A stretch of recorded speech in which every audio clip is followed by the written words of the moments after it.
షాద్నగర్లో సునీత అనే మహిళ అలాగే ఆమె భర్త కుమారుడి మీద 3rd డిగ్రీ ప్రయోగించారు పోలీసులంటూ కొన్ని వార్తలు వినిపిస్తా ఉన్నాయి. అది కూడా చాలా లేటుగా బయటకు వచ్చినటువంటి పరిస్థితి.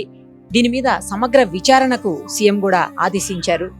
దానికి సంబంధించినటువంటి పూర్తి వివరాలు ఏంటో ఆ మహిళను అడిగే ఇప్పుడు తెలుసుకుందాం. అమ్మా, అసలు ఏం జరిగింది, ఎప్పుడు జరిగింది? వాళ్ళ ఇంట్లో బంగారం పైసలు పోయినాయంట మేడం. మాకు మాత్రం తెలియదు. మమ్మల్ని అడిగిండ్రు. అడిగితే 24 తారీఖు అంటే అప్పుడు పోయినాయంట. మాకు తెలియదు. మమ్మల్ని 30 తారీఖు నాడు భీమయ్యను సునీతను పట్టుకెళ్ళిండ్రు. పట్టుకెళ్తే పోలీసులు పట్టుకోయారు. లేడీస్ అసలే రాలేదు. సార్ వాళ్ళే వచ్చిరు ఇంటికి గిట్టంగా. సార్ వాళ్ళే వచ్చి పట్టుకుపోయిండ్రు. పట్టుకుపోయి ఒక 9 దగ్గర అడిగిరు మేడం. తీయలేదని చెప్పినాం మేము. తీయలేదని చెప్పిన నేను. తీయలేదు కాబట్టి తీయలేదని చెప్పినాం. మా ఆయన అట్లా చెప్పిండు, నేను అట్లా చెప్పిన, నా కొడుకు అట్లే చెప్పిండు. నువ్వు ఇట్లా చేస్తావా అని అన్నారు. ఫస్ట్ మా ఆయనను కొట్టిరు, భీమయ్యను కొట్టిరు మేడం. భీమయ్యను కొట్టిన తర్వాత భీమయ్య ఇప్పి నాకేసిరు. నా చీర ఇప్పేసిరు, నా లంగా ఇప్పేసిరు. మళ్ళీ నా మొగంది సెట్ నాకేసిరు. నా లాగ్ కొనుక్కొచ్చి వేసిర్రు. కొనుక్కొచ్చి వేసి ఇక బత్తనే ఉన్నా మేడం. ఇక అట్లా అని కాలు ఇట్లా చాపి ఆ కాలు కట్టేసిర్రు. వెనకాల చేతులు కట్టేసిర్రు. చేతులు కట్టేసి ఒక లేడీస్ పోలీసు తలకాయ ఇట్లా మధ్యలో అల్లి పెట్టుకొని తలకాయ ఇట్లా పట్టుకుంది. ఎంట కట్టేసిర్రు. మళ్ళీ కట్టి మధ్యలో పెట్టిరు. ఈ కాలుకి యాక్సిడెంట్ అయింది సార్, వద్దు సార్ అన్న కానీ వినలే మేడం. కాలు ఇరిగిపోయింది. ఇది ముందే ఇరిగిపోయింది మేడం. ఇది ఈ కాలు యాక్సిడెంట్ కేసులో ఉంది మేడం. ఇది అట్లా నాది ఇరిగిపోయింది అంటే ఇటంగా వినకుండా అట్లే దాని మీద మళ్ళీ కట్టె పెట్టిపిచ్చి ఆ కట్టె మీద మళ్ళీ కథలకు నేను ఇట్లా కొడితే అమ్మా అని ఇట్లా కాలు కొంచెం ఇట్లా అన్న మేడం. ఇట్లా అంటే కదులుతున్నామంటే అని సార్ వాళ్ళని పిలిచి మళ్ళా అక్కడ ఒకసారి కాలు పెట్టిండ్రు. ఇక్కడ ఆ కట్టె మీద కదలకుండా కాలు పెట్టిరు మేడం ఆ కట్టె మీద. అప్పుడు ఇక నా కాలు ఏం దొడ్డుగున్నాయా మేడం, మీరు చూడండి. ఏం చేస్తా, ఇరిగిన కాలు నేను ఏం చేస్తా మేడం? వద్దా, నేను వద్దని చెప్పిన మేడం ఆల్రెడీ. ఇక్కడ ఈ నుంచి ఇంతవరకు ఉంది మేడం. రాడు తీపిచ్చినాం మేడం. కొంచెం కొంచెం మంచిగా అవుతుందంటే ఇదంతా వాపు వచ్చింది మేడం. ఆయన ఎందుకు షాద్నాట మాత్రం ఉంచొద్దు మేడం. ఏ ఆడపిల్లకు మాత్రం ఇలాంటి ఘోరం జరగద్దు మేడం అని నేను నరకం అనుభవించాను కాబట్టి ఇంకో ఆడపిల్లకు జరగొద్దని నేను ఇటంగా కోరుకుంటున్నా. మా పిల్లలకు, బాబు పాపకు న్యాయం చేయండి మీరే. కానీ నేను మాత్రం అవి ఇయ్యలేదని చెప్పిన ఇటంగా ఆయన ఇష్టం. నేను పడిపోయిన దగ్గర నాకు గుర్తుకు లేదు. నేను పడిపోయిన దగ్గర నన్ను కొట్టిపించిండు రామరెడ్డి సార్. నన్ను కొట్టిపించిన కానీ నేను ఏం చేస్తే నేను తీయలేదు. నేను తీయండి, నేను తీస్తాను, నేను ఎందుకు చెప్తా? నేను తీయలేదు. 30 తారీఖు పిలిపించి కొట్టిర్రు మేడం. నన్ను కొట్టిపిస్తే నేను నిజం చెప్తా నేను అంటాను. మళ్ళా నా బట్టలు ఇప్పి మా బాబుకి వేసారు మేడం. మా బాబుకి ఆపరేషన్ అయింది. 2 నెలలు కాలే నా కొడుకు ఆపరేషన్ చేయించి నేను అంతే 9th క్లాస్ చదువుతుంది మేడం. ఈ పిల్లగా నిజం చెప్పాలి. నీ కొడుకు నువ్వు చెప్తలేడు, నీ మొగడు చెప్తలేడు. నీ కొడుకుని అడుగుతామే నిజము అంట అని నా కొడుకుని గిటంగా అడిగి 2 నెలలు గిటంగా కాలే మేడం. ఆపరేషన్ వాష్రూమ్ కరెక్ట్ రావట్లేదు కదంట అని సరే అయితే మన ఏంట అని ఆపరేషన్ చేయించుకొచ్చిన మేడం. సారు ఆపరేషన్ చేయించుకొచ్చిన కొట్టకు సారు పిల్లగాని కొట్టకు సారు అనంటే ఉసిపోతే కుట్లు ఉసిపోతే ఇవ్వకో ఏమైతుంది నీకు అంటుండ్రు రామరెడ్డి సార్. నేను ఏం చెప్పాలి సారు? నా పిల్లగాడు సారు కొట్టకు సారు, మేము తీయలే సార్ అని ఎంత మొత్తుకున్నా కానీ నా పిల్లగాని గిట్టంగా కాళ్ళ మీద, కాళ్ళు చేతుల మీద గిట్టంగా పిల్లగాని గిట్టంగా టార్చర్ పెట్టి లేదు. లేడీస్ అస్సలు లేరు. లేడీస్ అంతేగా. కానీ నా అవస్థ చూడలేక లేడీస్ పోలీస్ వెళ్ళిపోయింది మేడం. నేను ఆమెను చూడను, ఆమె తీయలేదు అని చెప్పినప్పుడు మీరు వినాలే కదంట సార్ వాళ్ళనే కోపం అయింది మేడం. కానీ ఆ మేడం నన్ను ఒక్కసారి గిటంగా ఇట్లా కొట్టలే మేడం. నేను పట్టుకొని గిటంగా ఆమెను పాపం ఆమె అంతగానో మరుస్తుంది వదిలిపెట్టండి ఆ మేడం. మేడం చెప్పింది కానీ అది వాళ్ళు వదలలే మేడం. 5 మంది అంటే 9 నుంచి 2 గంటల వరకు అక్కడనే నైట్ మేడం. ఉదయం కాదు, నైట్ తీసుకుపోయారు. 2 గంటల వరకు పోలీస్ స్టేషన్లని. అప్పుడు నాకు మత్తి లేకుండా పడిపోయిందంటే అప్పుడు వదిలిపెట్టారు అంట. నాకు గుర్తుకు ఏం తీసుకెళ్ళలేదు మేడం. 2 రోజులు మా ఇంటికి, కానీ మా ఇంట్లోనే ఉన్నా నేను. నా మొగడు తీసుకొచ్చిండు హాస్పిటల్ కి చూడకుండా. ఇప్పుడు బంగారం దొరికిందంటున్నా మరి? మాకు తెలియదు మేడం బంగారం గురించి. ఇక మాకు బంగారం తెలియదు, వాళ్ళ పైసలు తెలియదు మాకు. మాకు తెలియదు. కంప్లైంట్ ఇచ్చిన వాళ్ళకి మీకేమైనా గొడవ? మాకేం గొడవలు లేవు మేడం, మేము మంచిగానే ఉంటాం మేడం. కానీ అది ఏంటంటే మా మీద ఇట్లా చేపియాలని చేపించినట్టు కానీ మేము మాత్రం తీయలేం మేడం. మాకు ఈ ద్రవ్యజన్యం కాకపోతే నాకు చేత కాకపోతే 10 రూపాయలు మీలాంటి వాళ్ళ కాలం మొక్కి ఇప్పించుకొని నా పిల్లలకు బుక్కెడు పో, నేను బుక్కెడు పో తింటే కానీ నాకు ఇలాంటివి నేను మాత్రం చేయను మేడం. నాకు చేయనిక గిటంగా రాదు, నేను చేయను గిటంగా.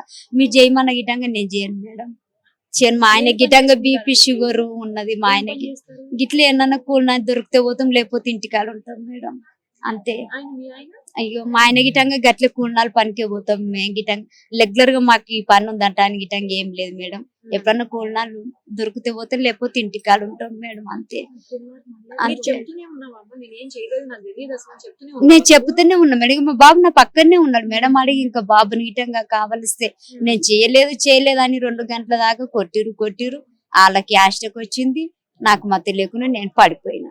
నాకు గుర్తుకు లేదు మేడం. నన్ను పడిపోయినాక మా బాబుని కొట్టిరంట. పిల్లని గిటంగా కొట్టిరు మేడం. అడుగు పిల్లని అడుగు మేడం, అడుగు చెప్తాడు బాబు గిటంగా చెప్తాడు. నిన్ను కొట్టారా అమ్మా? కొట్టిరు. ఎందుకు కొట్టారు? నీకేం సంబంధం అసలు? మా అమ్మ ఇటంగా బంగారం తీసినామని నన్ను కొడుతుంటే నిజం చెప్తామని కొట్టిరు. ఎక్కడ కొట్టారు నిన్ను? అరికాలకి. చేతులకు అరికాళ్ళ మీద వేసి కొట్టారా? కాలు ఇట్లా తాకి ఏడ్చలేవా మరి నువ్వు? వదిలేట్లేదు. ఏడ్చిన వదిలిపెట్టలేదు. ఏం చదువుకుంటున్నావు నువ్వు? 9th class. 9th క్లాసా? బాబు కాలు ఇట్లా జరుపుకుంటే రామరెడ్డి సార్ కాళ్ళ మీద కాళ్ళు పెట్టిండు. బాబు కాళ్ళ మీద జరుపుకుంటున్నావు అని అడుగు నువ్వు అడుగు. కాళ్ళు పెట్టారా నీ మీద? ఈడ పెట్టిండు. ఎందుకు సాపుకుంటున్నావు కాళ్ళు? ఎందుకు పెట్టాడు కాళ్ళు? ఇట్లా కొడుతురు ఇట్లా అంటున్నా ఆ కాళ్ళు. కాళ్ళు వెనక్కి తీసుకుంటున్నావా? అందుకు కాలు పెట్టిండు. ఏం చదువుకుంటున్నామ్మా? 9th class. ఎంతమంది వచ్చి తీసుకుపోయారమ్మా ఇంటి నుంచి? 2 వచ్చిండ్రు మేడం. మళ్ళీ 2 గంటల దాకా కొట్టినాక గిటంగా మళ్ళీ తెల్లారి రామరెడ్డి సార్ తెల్లారి రావాలంటే అట్లే నొప్పులు పడుకుంటే అట్లే పోయినాం మేడం. మా ఆయన ఆటోలో తీసుకొని పోయిండు మేడం. నన్ను తీసుకొని పోయినాక రమ్మంటిగా సార్ అనంటే అయితే మా నాన్న పోయినాక రామరెడ్డి సార్ ఏం చేసిండు, సార్ నమస్తే సార్ అన్న మేడం. అంత కొట్టినగా నమస్తే అన్న మేడం. నేను మర్యాద ఇచ్చిన, నేను అంత కొట్టినగా నైట్ అంత కొట్టినగా నేను మర్యాద ఇచ్చిన మేడం. నమస్తే సారా అన్న. నమస్తే అంటే సరే అమ్మంటే రమ్మంటారు కదా సార్, అందుకు వచ్చినాం మేము. రాకపోతే తప్పులో జిక్కుతాం, మేము తప్పు చేయలేదు కాబట్టి మేము వచ్చినాం సార్ అని చెప్పిన మేడం.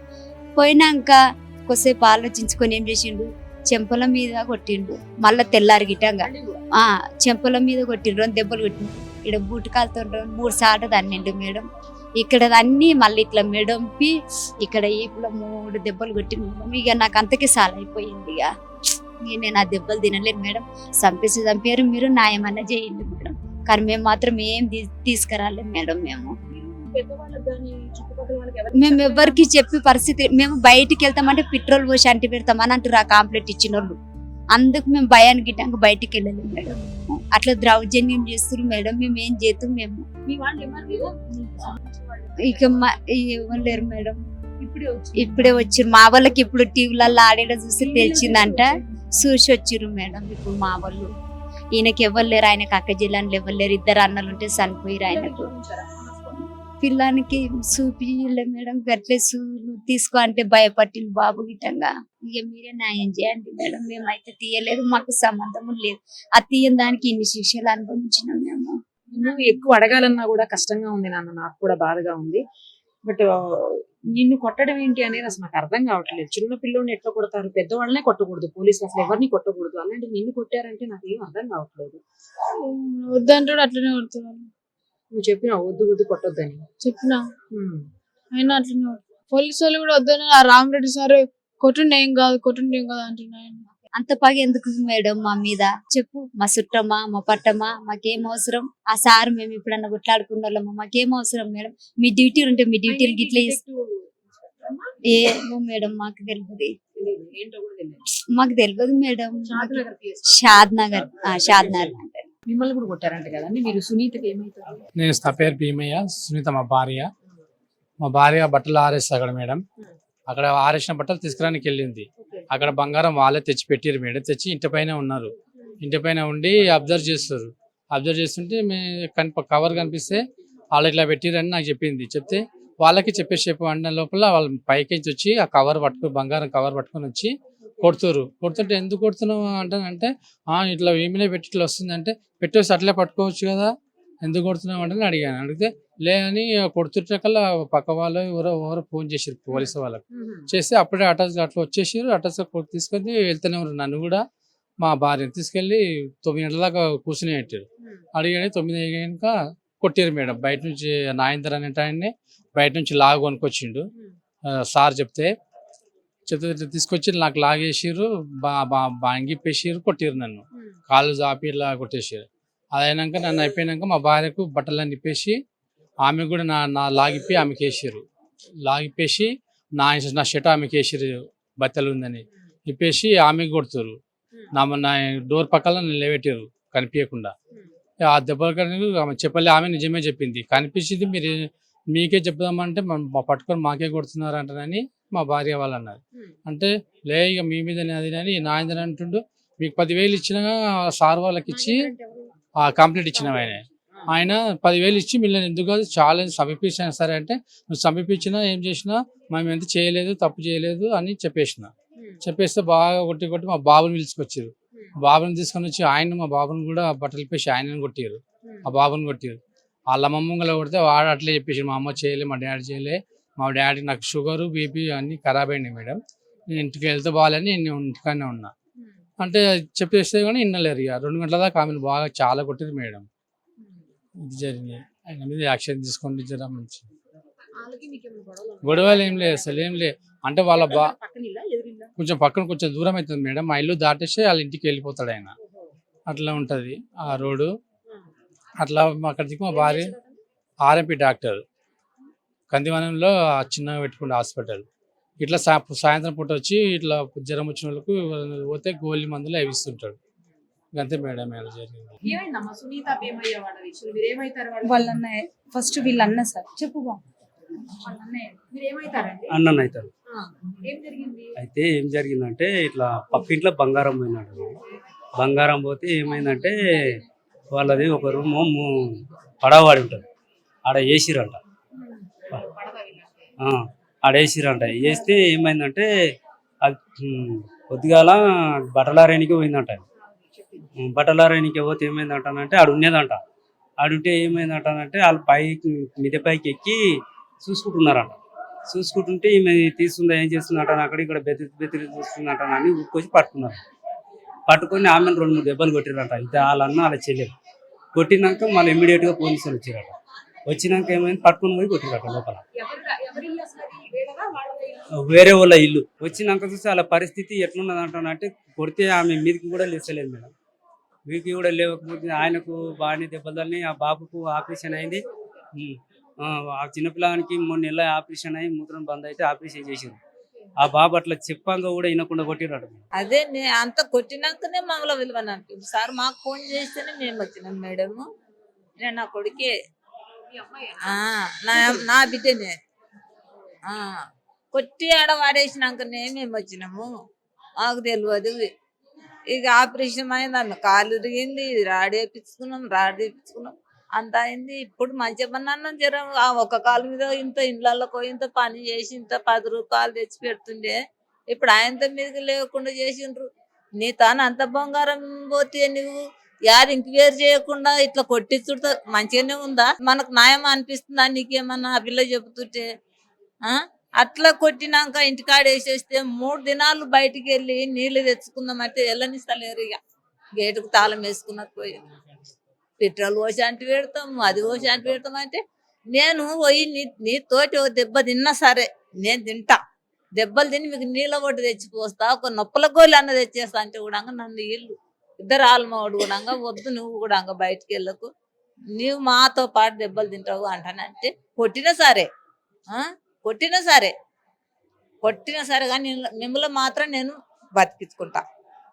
మా సర్కార్ దవాఖాన ఉంది కదా, ఈడ గవర్నమెంట్ ఉంది కదా, దాంట్లో కొండ పోయి చేస్తాం. న్యాయమాలు చేస్తారా చెయ్యరా, చూస్తారా చూడరా, ఇట్లా నేను తోలుకొని వచ్చిన. మా సస్తుంటే చూస్తున్నా కన్నతల్లిని కాబట్టి నోట నిలువైపోతే నీవేమనవా? నీ ఎంక్వైరీ చేయండి. అంత బంగారం ఆర్ఎంపీ డాక్టర్ అంత బంగారం నీవు ఇంట్లో పెట్టుకున్నావు అంటే నీవు కుక్కలు తెచ్చి పట్టుకొని ఉన్నావు, మీ అసటలో విలిపించి పట్టుకొని ఉన్నావు. పూర్తిగా నువ్వు ఎటు కాకుండా ఎవరికి చెప్పకుండా సపోర్ట్ చేయకుండా దొరికింది నా బంగారం, దొరికింది నా దొంగ అంటాన్ని పట్టుకొని పోయి నువ్వు ఇట్లా కొడతావా, కొట్టిపిస్తావా? నీ అమ్మ కుట్టినవా? ఎవరు కుట్టినవారు? అలా ఏరే ఊరికెళ్ళి వచ్చి ఆ ఊరే బతుకుంటా, ఆ ఊరోడు కాడాడు. మేడం మాకు బాధ అనిపించేది ఏంటంటే మరి ఒక లేడీస్ను నైట్ అలా కుట్టడం చాలా ఘోరం కదా మేడం. మరి ఆమె హ్యాండిక్యాప్డ్ అని తెలుసు, చెప్పిందంట సార్ నా కాలు విరిగిందని. అనకుండా కూడా ఒక కట్టె పెట్టి ఒక లేడీస్ బాయ్స్ బట్టలు వేసి అది షాఫ్ వేసి హాఫ్ షర్ట్ వేసి డెక్కర్ వేసి వాటి మీద ఒక కట్టె పెట్టి ఆ కట్టె అమ్మ అని అరిసే లోపల ఆ కట్టె మీద చెరొక టైప్ ఇట్లా కాలు షూ కాలు పెట్టడం ఏంది మేడం? ఇది ఎక్కడ దౌర్జన్యం మేడం? మాకు అసలు అర్థమే కావట్లేదు. ఒక లేడీస్ను నైట్ పెట్టి కొట్టడం ఏంది మేడం? స్టేషన్లో బాయ్స్నే ఉంచారు నార్మల్గా. అది దొంగ అన్న కూడా తర్వాత తీసుకొస్తామని ఇట్లా మనం నువ్వు నాది నిర్ధారణ ఒక దొంగ అయినప్పుడు ఎలా జరిగింది, ఏం జరిగింది, అమ్మ నువ్వు వచ్చి నువ్వు చేసినవా చేయలేదా అని నిర్ధారణ జరగకముందే ఒక లేడీస్ని అట్లా కొట్టడం ఏంది మేడం? అసలు అంత ఘోరంగా కొట్టడం ఏంది? బాయ్స్ బట్టలు ఇప్పించి ఆమె చీర ఊడదీసి లంగా ఊడదీసి అసలు చెప్పుకుంటేనే ఘోరంగా ఉంది మేడం. మాకైతే చిన్న పిల్లగాడు మనకు ఆపరేషన్ అయ్యిందంట పాపం, అది టైలెట్ ప్రాబ్లం వచ్చి ఆపరేషన్ అయిందంట. ఆ పిల్లగాడు కూడా కాళ్ళు దగ్గరికి జరుపుకుంటుంటే కొట్టేటప్పుడు ఈ కాళ్ళు సరిగా పెట్టరా అని షూ పెట్టడం ఇది ఎక్కడ న్యాయం మేడం? అసలు మేడం గత పాలన దురణ పాలన అంట అని మనము ఫైట్ చేసినాం, ఫైట్ చేసి ప్రజాపాలన కావాలని కోరుకున్నాం. ఈ ప్రజాపాలన ఈ విధంగా జరుగుతుందని మేము ఊహించలేదు. అది కరెక్ట్ చేయాలి, మాకు న్యాయం ప్రజాపాలన చేయాలి. మాకు ప్రజాపాలన రాలేదని ఊహిస్తున్నాం. ఇంకా మేము చెప్పండి, ఇప్పుడు జరిగినటువంటి ఇన్సిడెంట్ మీద సీఎం గారు కూడా స్పందించారు, ఇమీడియట్ గా సమగ్ర విచారణకు ఆదేశం. మేము కోరుతున్నది ఏమిటంటే ఒక లేడీ బంగారం నెపం పేరు మీద ఇన్వెస్టిగేషన్ చేసేటువంటి ప్రక్రియలో అది ప్రక్రియ కాదు. ఫస్ట్ ఆఫ్ ఆల్ ఒక లేడీని లేడీతో చేయటం అనేటువంటిదే అది పోలీస్ ఇన్వెస్టిగేషన్ లో ఒక ముఖ్యమైనటువంటి భాగం. అది కాకుండా డిఐ రామ్ రెడ్డి మిగతా పోలీసులందరూ ఇన్వెస్టిగేషన్ పేరుతోటి తన భర్త బట్టలు విప్పి ఆమెకు బట్టలు విప్పి తన భర్త బట్టలు వేసి ఇంత హింసాత్మకమైనటువంటి చర్యకు పాల్పడడం అనేటువంటిది ఎప్పుడు చూడలేదు. కాబట్టి తక్షణమే డిఐని డిస్మిస్ చేయాలి. ఈ ఘటనకు పాల్పడ్డ ప్రతి ఒక్కరిపైన ఈ ఘటన పూర్వాపరాల్ని పరిశీలిస్తే ఎందుకు సిట్టింగ్ జడ్జి తోటి న్యాయ విచారణ కూడా జరిపించాల్సిన అవసరం ఉంది. రాష్ట్రంలో హోంమంత్రిగా సీఎంగా ఒక్కరే ఉన్నారు కాబట్టి ఆయన ఇమ్మీడియట్లీ ఆయన స్పందించారని అంటున్నారు. స్పందించడం అంటే డిస్మిస్ చేయటమే. స్పందించడం అంటే ఎవరైతే థర్డ్ డిగ్రీ ప్రయోగించారో వాళ్ళందరినీ డిస్మిస్ చేయటమే తప్ప మరొకటి కాదు. ఈ రోజు ఈ జరిగినటువంటి ఘటన హృదయ విదారకరమైనటువంటిది. ఎందుకంటే తన కొడుకు 14 సంవత్సరాల పిల్లవాడిని కూడా కొట్టారు, తన భర్తను కొట్టారు, తనను కొట్టారు. అంటే ఇట్లాంటి చిత్రహింసలు పెట్టడం అనేటువంటిది ఈ షాద్నగర్ పోలీస్ స్టేషన్లో జరిగింది. ఈ ఘటనకు బాధ్యులైన ప్రతి ఒక్కరిని తక్షణమే డిస్మిస్ చేయాలి. ఈ రాష్ట్రంలో ఇలాంటి ఘటనలు జరగకుండా చూడాల్సిన అవసరం ఉంది. నైట్లలో పోలీస్ స్టేషన్లో ఉంచడం అనేటువంటిది కూడా చట్టవిరుద్ధమైనటువంటి అంశం. అది ఏ లాలో ఉందో వాళ్ళే చెప్పాల్సిన అవసరం ఉంది. చాలా దారుణమైనటువంటి సంఘటన. దీనిపైన రాష్ట్ర వ్యాప్తంగా కులవివక్ష వ్యతిరేక పోరాట సంఘం మిగతా సంఘాలు కలిపి ఆందోళన చేపడతాం. ఇమ్మీడియట్లీ డిస్మిస్ చేసేంత వరకు ఉద్యమాన్ని ఆపేది లేదు. సుమన్ టీవీలో మీ పర్సనల్ అండ్ బిజినెస్ ప్రమోషన్స్ కోసం కింది నెంబర్కి కాంటాక్ట్ చేయండి.